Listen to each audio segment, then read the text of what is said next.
Hi, this is Danny. It's week 29. This week's topic is with the emergence of a large FTM community in cyberspace and in real life, and more visibility in mainstream culture. Do you feel that being trans, FTM specifically, is becoming a fad? Is the increased visibility community allowing for more people to come out? To me, that question's kind of a double-edged sword. Because it is becoming a fad for society. We're seeing more FTMs come out.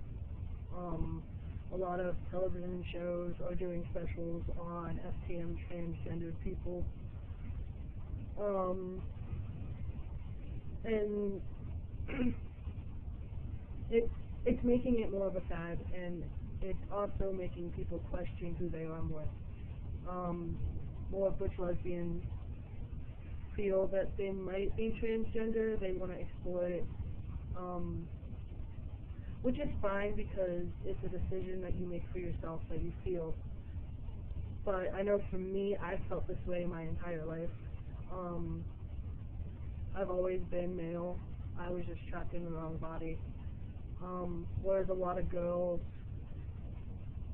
who are more masculine feel that they might be male trapped in a woman's body, and it was never might for me.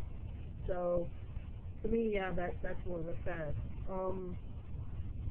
At the same time, it's giving people more of an opportunity to realize that that's what they are as well. Realize that they've always felt like a man, that they've always dreamed that they'd wake up and be a man one day. And it's giving them more of an opportunity to be who they really are without too much scrutiny. I'm not saying there isn't scrutiny. We're always going to get flack for being who we are. It's kind of one of the downsides of for anybody being true to themselves. They're always going to get flack, no matter who you are. But it lessens when people know what's going on. People don't make comments as much when they know what's going on. They kind of, I don't know, they ask questions that aren't covered a lot in the media, which I get at work a lot, actually, because I work with a lot of, I don't know, I want to say straight people who met me as one person and has watched me kind of transition. And it's not that they didn't meet me before I started transitioning, because I've been transitioning longer than I've been at work. But for a while I had to lie to myself and to others about it. So they kind of met me as one person and have had to watch me evolve into the person I'm becoming, not being. So for them, there's a lot of questions. Why do I sound like a 12-year-old boy sometimes? It's probably a big one. And I tell them it's because of my shots, my testosterone shots, or changing my voice, and it makes me sleek. That's about it. And they're okay with it because they're learning more. In fact, I had a girl at work tell me the other day that she had watched something on television and she needed to ask me a couple of questions about it. And I don't know what it is about the questions that people ask, but they become very personal, like about things they probably shouldn't ask somebody. Like they wouldn't ask men if they would think about getting their,